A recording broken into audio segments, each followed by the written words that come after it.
Hey, this is Dr. David Sedgey at Momentum Chiropractic in San Luis Obispo, and today we're going to talk about neck pain. Okay, now I want you to imagine that you have a bowling ball, pretty heavy, about 10 pounds. Doesn't seem that heavy, but now I'm going to have you just take a stick and balance the bowling ball on top.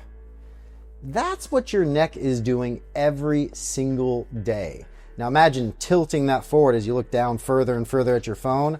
My goodness, that 10 pounds becomes 40 pounds real quick. And your neck has to balance that bowling ball on top of it and make sure nothing happens.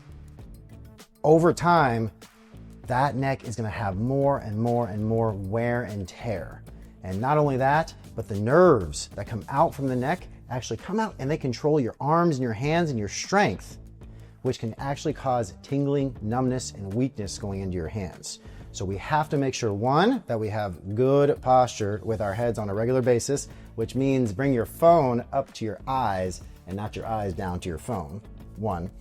And two, we have to make sure that the muscles and the joints in our neck are taken care of, because no matter how busy you are on a day-to-day basis, it's kind of like getting a toothache. You want to make sure that you brush your teeth on a regular basis and keep a toothache from happening and keep cavities from developing.